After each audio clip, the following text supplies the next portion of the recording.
Today we're gonna be replacing my motherboard with this new motherboard I got. It's nothing special in terms of motherboards go, but it does have SATA 6.0, or SATA 6 gigabits a second rather, and USB 3.0, so that's why I'm replacing it. And it's AM3 Plus, so a little bit of future proofing there, if you can take it as that. I don't know. I mean, when you say you're future proofing a computer, how much are you actually future proofing? But whatever. All right, so. Replacing a motherboard is about the same as building a computer, so I thought I'd show this just to show you to get the general gist of how to build a computer here. This is my current setup. The only thing we're replacing today is the motherboard, so everything else will just be a direct swap over, but there will be some work involved. So first, let's just start by taking out these peripherals here. The hard drives are right here. They can stay here. It's one solid state, but got to unplug the graphics card here. Okay, and then this down here is I think this is the USB the front USB connector down here. Yeah, I think that's what that is.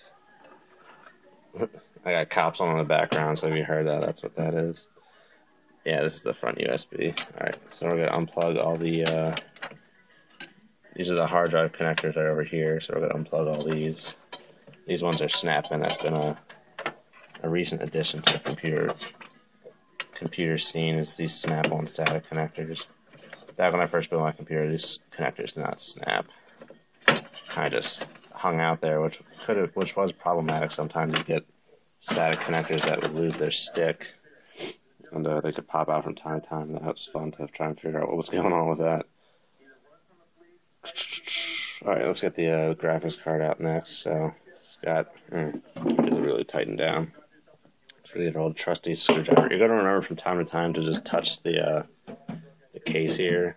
It discharges your static electricity. And I'm wearing rubber-soled shoes to prevent discharge from the ground. You don't want to do this in socks. So yeah, we're going to use the screws to undo this right here. Just use the screwdriver to undo the screws. So once you get them going, you should be able to do them by hand. Let's see if we can get them here. Oh, they're a little tight. Yeah, still a little tight. We're going to keep doing it with the screwdriver then. Not that big a deal. Pretty straightforward. Alright, that first screw is done. Now let's get the second screw here. Should be pretty straightforward too. I mean, what's going to happen? Is this screw going to go critical, or are we going to get a nuclear reaction? Alright, now some PCI Express, these are the push down type, which is pretty nice. Some of them, it's this weird curved connector that you have to push, but I think that's older technology. I don't think any new graphics cards employ that. So if you look over here, we can see the one for this side's right here. Right there. So just push that down, pops this bad boy out, and then we can pull that out. There you go, there's my graphics card right there. Getting a little old, but still does the job. So we're just going to put that down over here. I recently dusted the computer out, so I don't know if we're going to be doing any dusting today. That amount of canned air. So can't really do any dusting. Now this right here, this is my USB 3.0 add-in card. You can buy a USB 3.0 add-in card. So that's what I did with this here. It worked pretty well, but it's always better to have native support, I feel. It did give me USB 3.0 speeds. I was able to get like 70 megabytes a second transfer rates with my external hard drive, which is pretty nice. Now it makes me just want to get a USB 3.0 flash drive, because mine's still 2.0. I feel like 3.0 would really help with some stuff, some big transfers. So this right here is the USB 3.0 front panel connector, and then this is the power connector, just a standard Molex. So I guess it needed some extra power. There wasn't enough power on the PCI bus. Alright, it's being a little stubborn right now. Alright, I'm going to have to... Here, let's do this. Just going to lift this out. There isn't any kind of like secure connection thing on the PCI, whatever, so we're just going to come over here and just do this out of the motherboard. I don't want to fuck it up. There we go. See, I don't know what I'm going to do with this bad boy anymore. I don't really need it, because I have the USB 3.0 native support now, so I don't know, we'll figure that out. But it was definitely worth it. Even though it was an extra $30. Definitely worth that USB 3.0 for that amount of time. Alright, what else do we have to do here? Well, this can be unplugged from this Molex over here. This is the power extension for the USB 3.0, but we don't really need this cable anymore either. Ah, you fell. Put your hands behind your back. Nothing like some good old cops. This is just a fan connector right here for this rear fan. I used to have 2 fans running up in the front, but it just made so much noise and didn't make any noticeable increase in cooling capacity, so I undid those. Because I feel like the background noise of the fans is having to make me turn my headphones up too much because they are open back headphones and not closed back. I feel like it's degrading my my hearing. I don't know if it's actually doing that, but yeah. Alright, we should be able to just yoink this out. This motherboard is secure. Yeah, there you go. Alright, I think that's... Oh, yeah, this is the 8-pin. This provides extra juice for the CPU. Not all CPUs need the 8-pin. Some will work fine with the 4-pin, but better safe than sorry. Alright, so just want to get these cables out of the way. Just like to push them off to the side here. We probably won't... I don't know if the USB 2.0 even needs to be plugged in anymore. But I think it does have to. Well, we'll just do it. I think that enables background. I think that enables like back support. Why am I unplugging this? I don't need to unplug this. This isn't going anywhere. Unplugging the CD drive. It doesn't. It's not coming out. We're not changing the CD drive. Okay, that's back in. All right, that is everything. Everything that needs to be unplugged. So let's go ahead and. No, I like to keep the cooler, and that can provide it. That's a useful spot to grab the motherboard from. These connections are really strong. You don't have to worry about breaking that. So let's go ahead and undo the screws here on this motherboard. Trying to keep track of all of them. Yeah, when we go back to installing the motherboard, you don't need to tighten these screws with any kind of with any kind of really like thought to tighten. Okay, my screwdriver used to be magnetized, but it's kind of lost that a little bit. So just have to be careful and keep track of these screws. Where's that from? Oh, graphics card. That's right. Very good. Alright, yeah, we got a lot of these screws, so I'm just going to go ahead and get all these, and I'll meet you guys back here in a second. Alright, so I've gone and I've taken the screws out of the motherboard. Took the new motherboard out of the box, so this is where we're going to put the old motherboard. So let's all the screws should be out. Let's double check here. Yep, it looks like they're all out, so let's just just grab it. Let's try and take it out here. I might want to actually just undo these cables for clearance sake. Remember to plug it back in. Alright, just stuff them in there, the CD drive. Let's go for it. Let's grab this doodad. Oh, before I do that, these are all the front panel connectors, power button, hard drive light. Just gonna want to undo those. It comes with this nifty little thing here. It's this little block that you can plug it into externally because it can be really annoying to get to those plugs. So that's very nice. So we got that guy out of there. I think that's everything. Motherboard should come out. There we go. Alright, what do we snag on here? Ah, that would do it. Don't forget your Logitech mouse receiver here. That would do it. And we should be able to take it out now. Yep, here we go. Alrighty, I'm going to put you down. It's a two-hand job. Let's see here.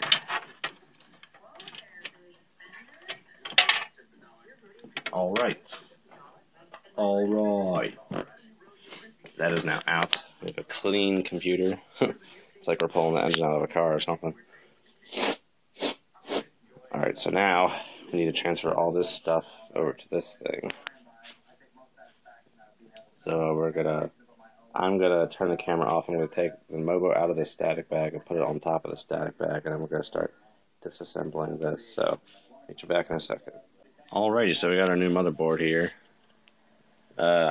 Before you install the memory, you want to check the manual to figure out which DIMM slots are the best for the job. Because some motherboard manufacturers, same colors means you have dual channel, but on others, different colors means you have dual channel. So you're going to want to clarify that. For this motherboard, same color means it supports dual channel, which is just faster. But in the manual, it also says you should use the blue slots because they're better for overclocking. So I don't really plan on overclocking, but it's better just put them in there. Before we proceed, though, this metal thing, this is the back panel. It's specific for each Mobo, so we got a new one that we have to put in. So I'm just gonna punch this thing out, and we're gonna go ahead and open up this new one here.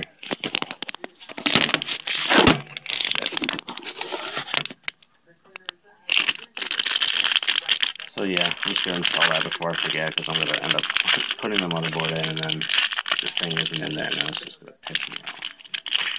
But this one's a lot nicer looking than the other one. This one's all like color coded and stuff. Pretty. Alright, so this is the orientation right here that you want to put it in. So let's go ahead and throw her in there, for lack of a better word. So these can require a little bit of forcing. You might feel like you're gonna break it, but don't worry about it. It does have to be pushed in there. I'm trying to get some leverage here.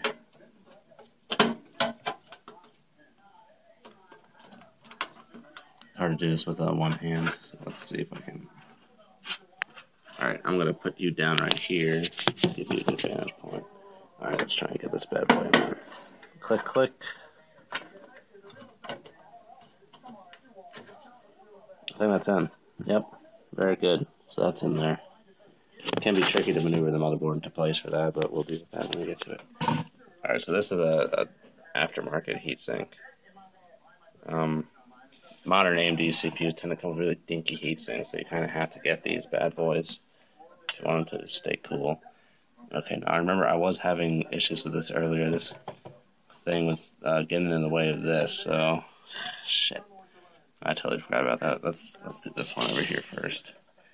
So this is not how stock AMD heatsink fans connections work. These are a little different, but you just gotta really pull the shit out of this thing. Here, I'm just gonna turn it off for this because it just involves a lot of brute force. They're really tight. It wasn't so bad I got that out. So now we can go ahead and remove this.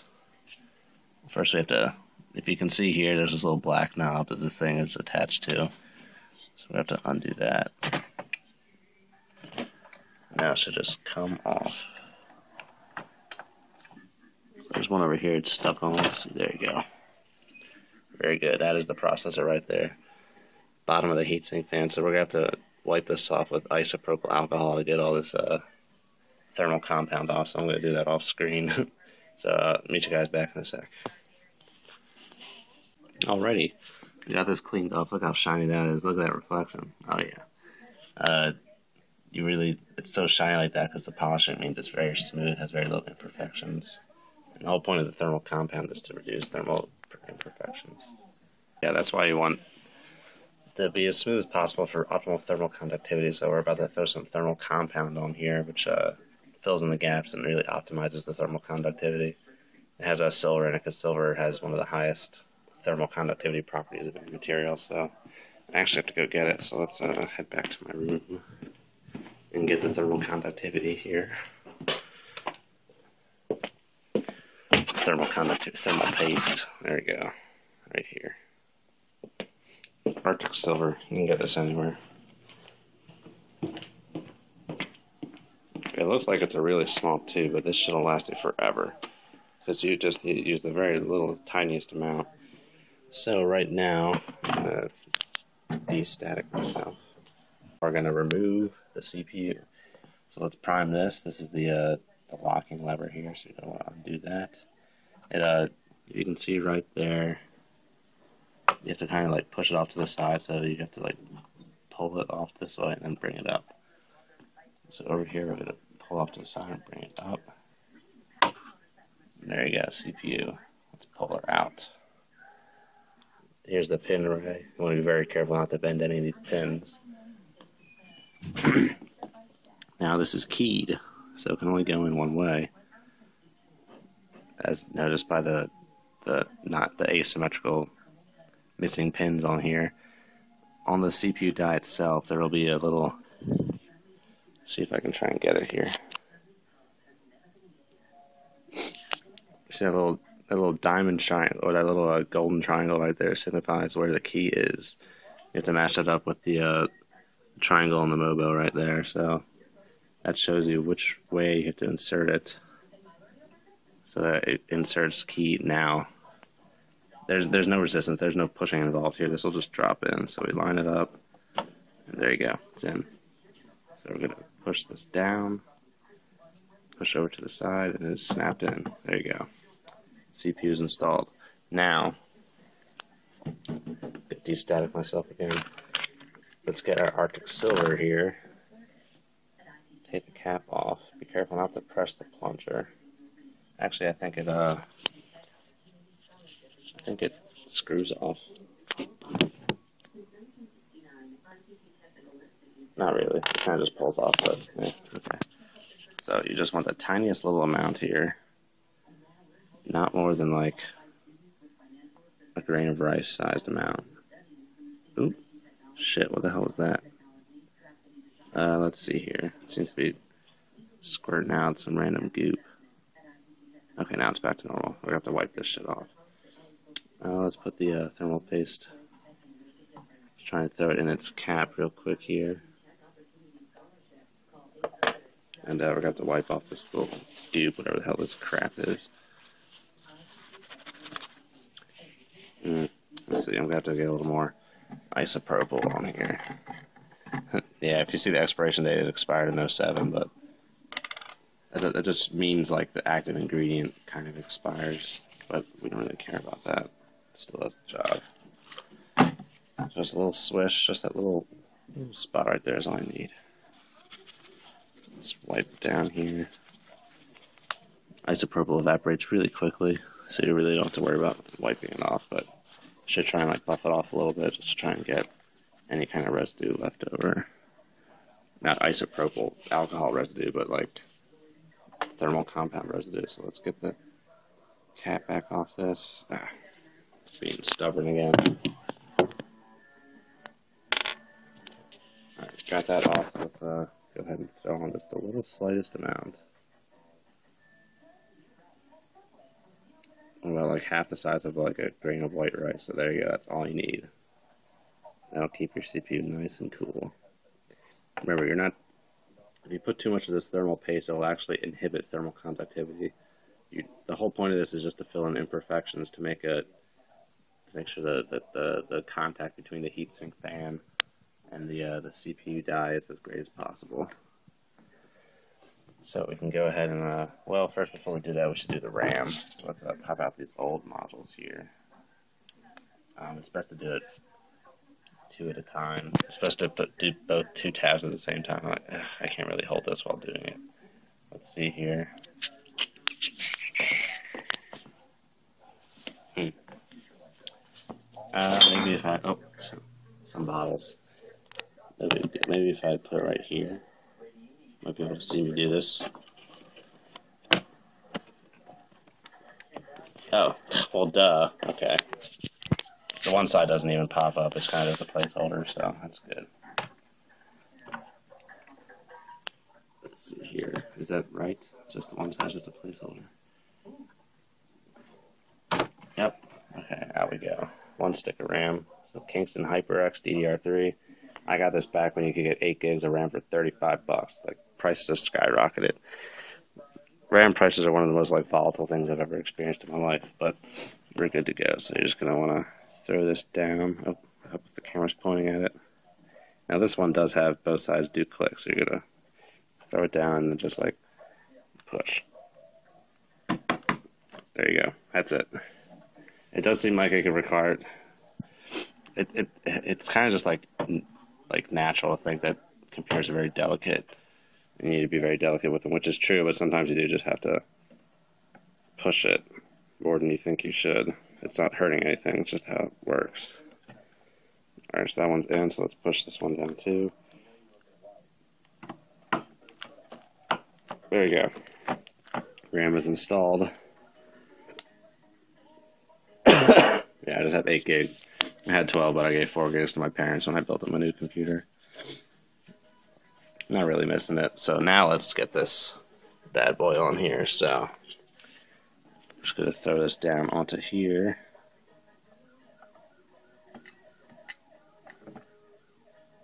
And we're going to make sure, let's see here, what is holding this up?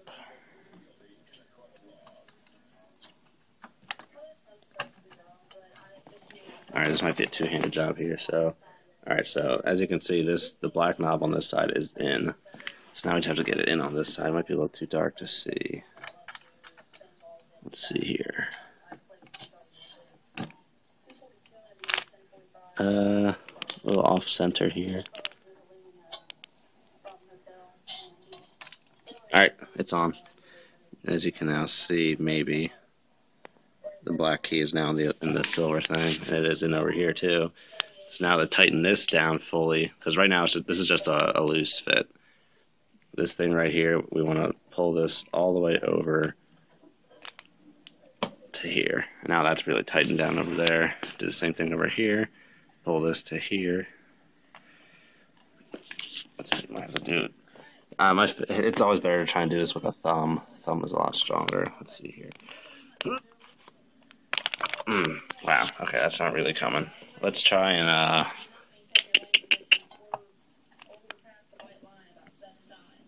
let's try and loosen on the other side and do this side over here first. Okay, that's undone. Let's do this side over here first. Destatic myself again. Okay. Got that side. Alright, very good. Now we should be able to get this side, hopefully. Let me see your hands. Yep, almost got it. Okay. Okay. I'm going to have to put the camera down. Let's see here. Like I said, it can require force. I'll be right here. Should be able to see. Let's just really brute force this dude. There you go. Got it. Sweet. Alright, now that's not going anywhere. Believe you me.